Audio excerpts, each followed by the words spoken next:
Pues me tocó recorrer el estado y me gustaba mucho acompañarlo. Yo era muy feliz acompañando a mi padre.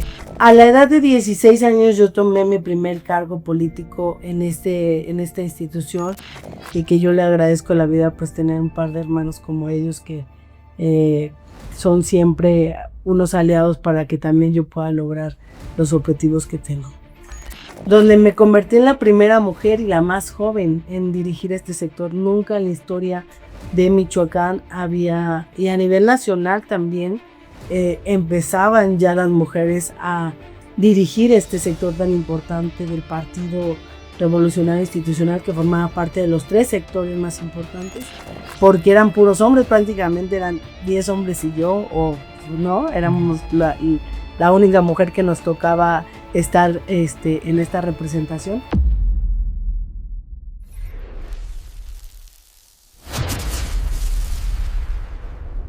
Dinamiteros. Pues qué gusto que esté nuevamente con nosotros. Yo realmente estoy muy emocionado porque tenemos una invitadaza el día de hoy, una mujer, una persona que ha sido muy perseverante con todas las cosas que se ha propuesto, muy joven, y pues también es diputada local en la actual legislatura aquí en Michoacán. Y pues es un gusto, sin más preámbulo, tener en este día a Xóchitl Ruiz, el día de hoy aquí en Dinamiteros. Bienvenida. Muchísimas gracias, amigo. Pues ya toda una vida de caminar y de conocernos hace tiempo. Yo muy contenta de estar aquí en tu programa, en tu podcast. Muchísimas gracias por la invitación. Al contrario, muchas gracias a ti. Ahorita, antes de que empezáramos ya con la grabación de este episodio, estábamos recordando pues algunos momentos en la prepa. En la prepa tenemos buena relación con tus hermanos. Fueron una etapa muy padre. Fue una etapa muy padre que yo recuerdo con mucho aprecio. Y pues aun cuando nos conocemos muy bien contigo, con tu familia, pues quisiera que nos comentaras aquí al canal, a Dinamiteros, ¿por qué eres dinamita pura? Desde niña has sido así de inquieta. Xóchitl, cuéntanos un poco más cómo fue, sobre todo tu niñez. Bueno, pues yo tuve una niñez muy bonita, la verdad.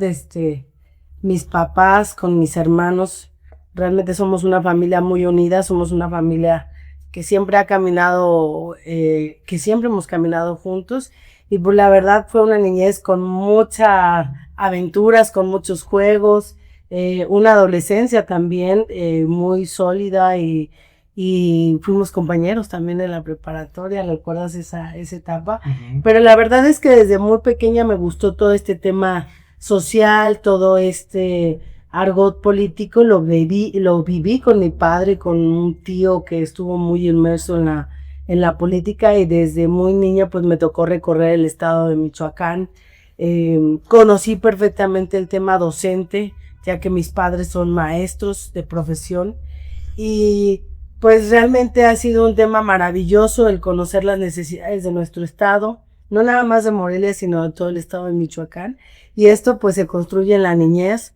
Puedo contarte 1000 aventuras desde que yo era jefa de grupo, y para poner orden prácticamente uno se ponía a dar un discurso. Entonces pues fueron momentos muy felices, y hoy estamos aquí en una nueva etapa en el Congreso del Estado y haciendo muchísimas cosas importantes. Uh-huh.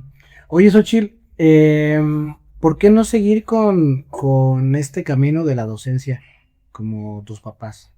Pues fíjate que sí tuve la posibilidad de estar algunos años ejerciendo la docencia muy joven. Desde los 17 años tuve la posibilidad de entrar en esta materia, pero bueno, creo que zapatero a sus zapatos. La docencia es un tema muy bonito que en algún momento de mi vida, en un futuro, podría volver a retomar, pero en estos momentos fue solamente una etapa transitoria de 5 o 6 años que estuve siendo maestra frente al grupo en una secundaria, y pues fue un momento importante, pero no zapatero a sus zapatos. No determinante para decir me voy a dedicar a esto. Sí. Ok. Y la relación con tus hermanos, pues yo siempre la he visto que ha sido muy buena. O sea, el hecho de tener varones influye como en forjar otro tipo de carácter en las mujeres.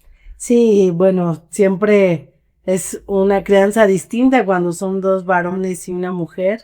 Ellos son personas hoy exitosas y con mucho porvenir también, que me han enseñado, me han forjado y que hemos caminado siempre juntos, y que yo le agradezco a la vida pues tener un par de hermanos como ellos que eh, son siempre unos aliados para que también yo pueda lograr los objetivos que tengo. ¿En qué momento te das cuenta que, bueno, ya me dijiste que con tu papá inmerso en la política te empezaba como a gustar ese lado del discurso, de como de congregar a personas, pero ¿en qué momento dices, lo mío es la política? Pues fíjate que desde muy pequeña, prácticamente en pañales, me tocó acompañarlo a los mítines políticos, a su trabajo. Él fue oficial mayor del Partido Revolucionario Institucional, tuvo varios cargos en esta institución política, y pues me tocó recorrer el estado y me gustaba mucho acompañarlo. Yo era muy feliz acompañando a mi padre a su trabajo, y pues lo vas palpando, lo vas viendo, te va gustando, te vas relacionando, y desde muy pequeña pues caminamos esta etapa y esta posibilidad. A la edad de 16 años yo tomé mi primer cargo político en esta institución, que fue la dirigencia de México Nuevo en Morelia. Una etapa bonita, una etapa donde empieza uno ya a tener espacios de oportunidad. A los 18 años, de la mano de Jaime Darío, que siempre hay que recordar las buenas manos que te ayudan, Jaime Darío me dio la posibilidad de ser consejera política. Él era el presidente del partido en ese momento y me dio la posibilidad de ser consejera política nacional. Entonces, a partir de los 16 hasta los 18, pues inicié mi ardua labor en el partido. Nunca pertenecí, fíjate, a los cuadros juveniles, no me tocó. Siempre me tocó pertenecer a los cuadros ya de adultos, como el sector popular, que tuve el honor de dirigirlo durante 6 años, que fue maravilloso el poder dirigir esta gran institución. Y tuve la posibilidad también de ser regidora por Morelia en el gobierno de Wilfrido. Ahí tuve la suplencia, pero fue una oportunidad, fue mi primera oportunidad ya de un proceso electoral. 2, porque recordemos que nos los anularon. Y se fue construyendo un camino tanto de partido como ya en otra área. Y en esa etapa también pues fue mi etapa de docente, mi época de docente. Entonces hacíamos de todo un poco y vendíamos pozole los domingos. Pero siempre recorrer las calles, andar de arriba abajo en los municipios. Tengo tantas anécdotas cuando nosotros pertenecíamos. Yo estaba como secretaria de organización de la CNOP primero, ese fue mi primer cargo, y andábamos en todo el estado, de arriba con el profesor Jaime David González Aguilar, y ahí era el dirigente Eduardo Villaseñor, en paz descanse. Después ya nos tocó dirigir el sector popular con de la mano con el jefe, que siempre eternamente agradecía con mi querido Chon Orihuela, que me dio grandes oportunidades también dentro de mi partido. Y de ahí pues fuimos diputados, luego candidatos al Senado. Oye, pero quiero hacer una pausa aquí. Al estar al frente de estas organizaciones, no son una, ni dos, ni 100 personas. Son muchísimas personas. ¿Te sentías como la jefa de grupo de que me acabas de platicar? ¿O qué sentías al estar al frente de representando a todas estas personas en estas organizaciones? Fíjate que fue una época súper padre, porque me tocó enfrentar un gremio que yo desconocía por completo, que era el transporte. La CNOP aglutinaba a transportistas, a empresarios, a agrónomos, a jóvenes, a mujeres. O sea, es un tema muy amplio, a personas con discapacidad, la comunidad sorda. Es una amplia gama de personas o de instituciones y asociaciones que forman parte, que llegan a formar parte del sector popular, comerciantes. Y era muy interesante porque aprendes de prácticamente todos los gremios en muy poco tiempo. Y enfrentarte al gremio transportista no es fácil, son rudos, son intensos, y había una demanda en ese momento muy fuerte del gremio transportista, y pues nos tocó entrarle a una edad pues muy joven, donde me convertí en la primera mujer y la más joven en dirigir este sector. Nunca en la historia de Michoacán había, y a nivel nacional también, empezaban ya las mujeres a dirigir este sector tan importante del Partido Revolucionario Institucional, que formaba parte de los 3 sectores más importantes. Y nos tocó pues estar ahí en esa lucha, en esa batalla interesante, que yo le doy gracias a Dios, porque eso me permitió abrirme paso, abrirme camino también con el sector salud. Nos tocó convivir mucho con los sindicatos de salud y representarlos en muchos momentos. Eso derivó que yo fuera diputada local, luego candidata al Senado y ahora nuevamente diputada local. En política dicen que el que respira, aspira. Sí. Entonces, seguramente tienes otras aspiraciones. ¿Nos puedes comentar algo al respecto? Pues mira, hoy la política michoacana sobre todo ha tomado un nivel muy interesante en este proceso electoral. Se adelantaron los tiempos como nunca en la historia de la política michoacana. Los adelantaron prácticamente un día después de que terminó el proceso electoral. Estaban arrancando con el siguiente proceso. Y yo creo que en política hay que ser muy pensantes, muy estratégicos, y siempre lo decía don Armando Ballinas, hay que ponerse en la circunstancia y en la coyuntura política para que las cosas se puedan dar. Vienen tiempos importantes. Yo creo que hay primero una etapa que es que se elija a quien representará a la alianza en los trabajos para la gobernatura, y después de ahí se empezará a desgranar todo lo que viene hacia abajo. Y será un momento importante. Entonces, yo esperaría un poco los tiempos para poder decirte, oye, vamos para acá. Creo que estaremos en la coyuntura política, pero lo más importante para mí en estos momentos es que el profesor Raúl Morón Orozco pueda ser quien encabece los trabajos de la alianza en Michoacán para el proyecto que se viene. Me da mucho gusto escucharte así como lo estamos platicando, porque cuando nos veíamos en los tacos de Lute, nos invitábamos los tacos, y que yo te invito a una, no, tú, y íbamos en fachas, eran otros tiempos obviamente, pero también entiendo que son etapas, y me llena de, pues, de mucha felicidad escucharte así, escucharte con una mujer aventada hacia adelante, una mujer preparada, y por eso es que te preguntaba, ¿qué es lo que sigue para Xóchitl? Me queda claro que pues vienen tiempos que van a ser, sí, emocionantes, pero también creo que son tiempos difíciles, ¿no? Sobre todo en la política de aquí en Michoacán. ¿Qué ha sido lo más difícil de ser diputada? Bueno, de entrada, lo más difícil de ser política en cualquier sentido, que yo agradezco mucho la batalla donde las mujeres pudimos ser incluidas en todos los sentidos. Esta batalla que se dio hace algunos años, precisamente con legisladoras que en ese momento formaban parte del mismo instituto al que yo formaba parte, y con un gobierno que logró la inclusión de las mujeres.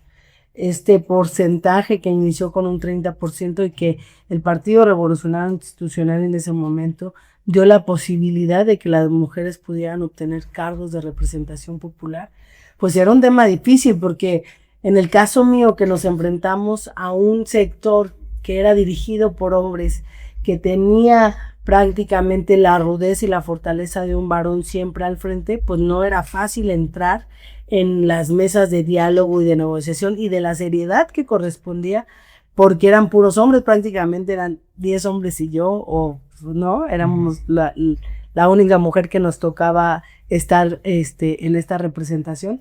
Y fue un tema muy padre, y yo creo que esa es de las cosas más difíciles, entrar a un mundo que era dominado por hombres, decían mucho, no, a las mujeres pónganlas a pelear y seguramente nos da la posibilidad de abrir y que llegue otro hombre. Y entonces inició el asunto de las famosas Juanitas, ¿no? Que se ponían y luego las quitaban. Enfrentarse a eso, pues fue un momento muy rudo, muy difícil, pero siempre ya nosotros arrancamos con esta posibilidad de tener un espacio sin que fuera tan cuestionado y sobre todo demostrar que las mujeres no es hoy un tema de género, es un tema de capacidad, es un tema de compromiso, es un tema de lucha para enfrentar los retos que requiere cualquier estado, pero sobre todo Michoacán, que tú sabes las condiciones de seguridad que tenemos, enfrentarnos a una política totalmente distinta, entonces provoca que las cosas pues sean totalmente distintas. Y es de las cosas difíciles que nos hemos enfrentado, pero creo que las hemos sabido sortear bien y que nos ha permitido tener un paso firme y en crecimiento en esto de la política. En tu paso por el revolucionario institucional, pues bien comentabas, está la escuela de cuadros Reyes Heroles, si no me equivoco. Sí. En la que me dices que te hubiese gustado como estar, ¿no? Aunque ya posteriormente estuviste ya al frente en otra etapa.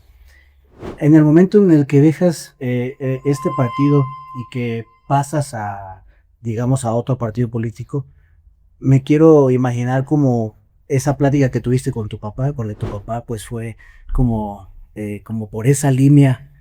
¿Fue algo complicado o fue algo que lo pudiste platicar con toda tu familia? Tomé esta decisión por lo que haya sido y me tengo que hacer a un lado para acá. Mira, obviamente el tema familiar es un asunto muy complicado porque tomar una decisión de irte de donde fue tu casa durante toda tu vida, sí, porque la trabajamos durante toda la vida. Recorrimos el estado por una gran institución que siempre me he identificado con los valores y con los estatutos que me formaron, porque fueron los que me formaron. Es una decisión muy difícil. Pero cuando obviamente, desafortunadamente, por quienes están al frente, no logras mantener tus convicciones o defender tus convicciones, y no solamente las tuyas, porque en la posición que yo estuve en ese momento en el Partido Revolucionario Institucional, que era la Secretaría General, cuando tú no puedes defender a tus agremiados, a la gente que cree, a quien se la parte todos los días abajo, y no puedes defenderla en una posición en las mesas de diálogo para sus aspiraciones, después de haber trabajado, de haber cumplido con los ciudadanos, pues entonces empiezas a entender que tu etapa puede ser que termine, y más cuando se distorsionan esos valores que te formaron por intereses personales. Entonces, esto es un tema difícil y fue una decisión, yo creo que la más dura en mi vida política y personal, profesional,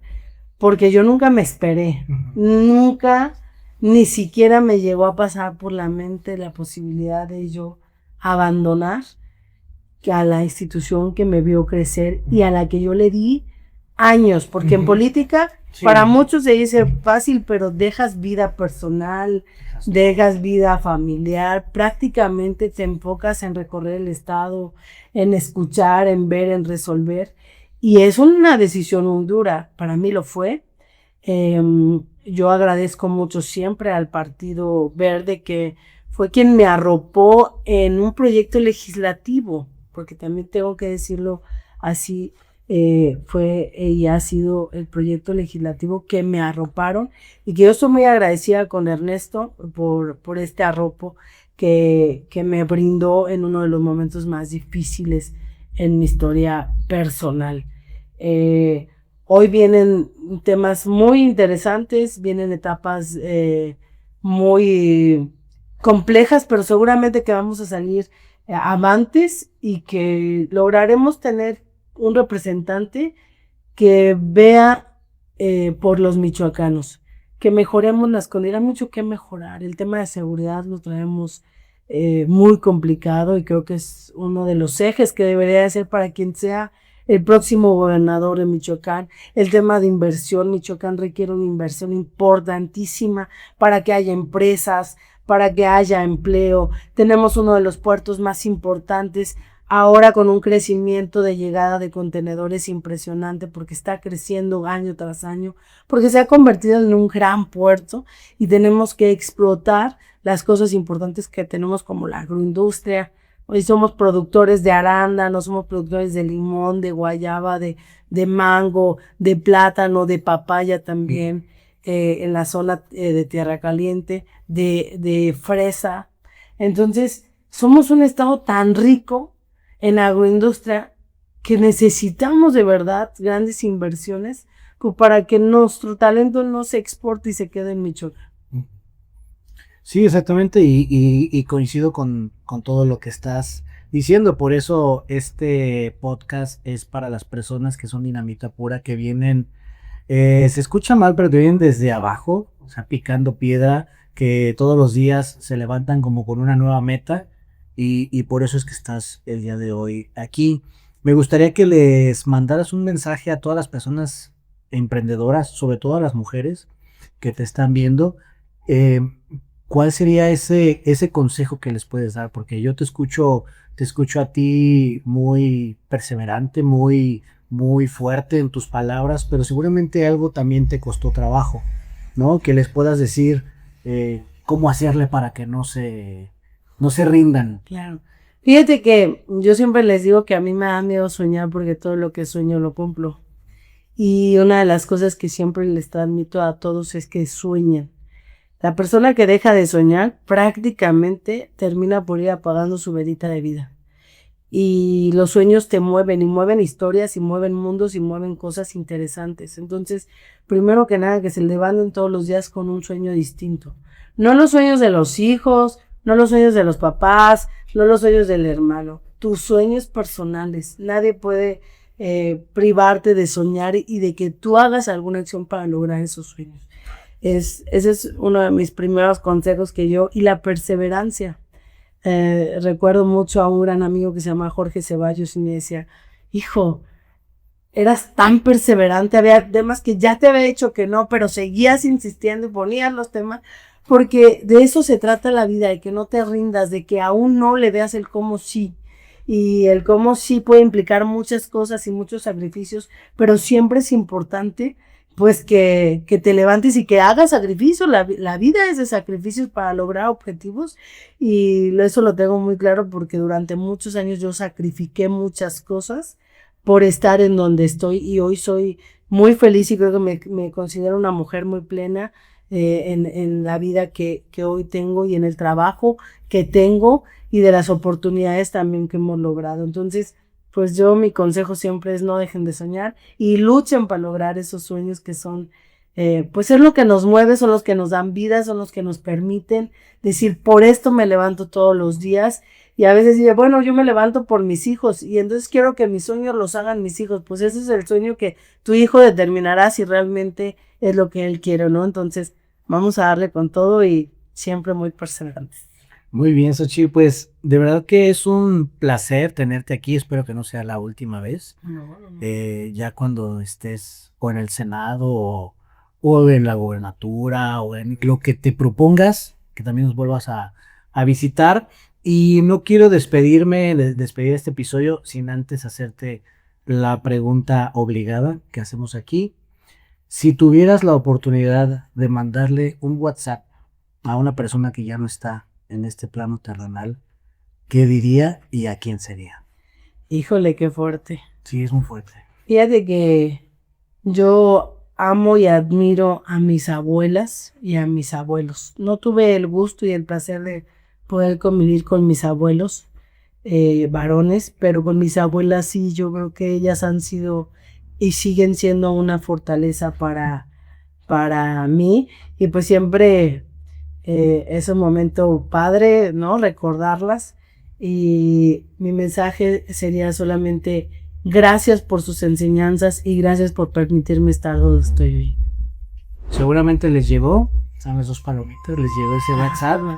Y tenemos también de parte de aquí de Dinamiteros pues un detalle para que te tomes tu bebida, tu té, para que nos recuerdes y que nos vuelvas a visitar. Muchas gracias, amigo, te agradezco mucho y de verdad muchísimas felicidades por este gran programa, por tus éxitos también, porque te conozco desde muy joven y sé que has perseverado y que has logrado todo lo que has soñado. Y muchísimas gracias por esta invitación. Yo feliz de estar aquí, ya hasta que se nos hizo.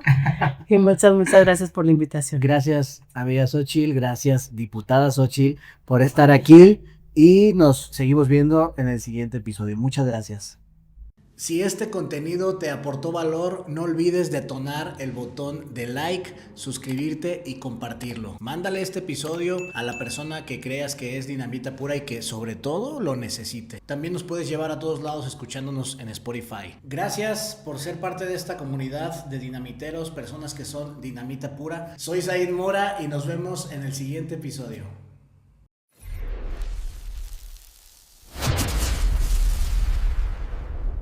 Dinamiteros.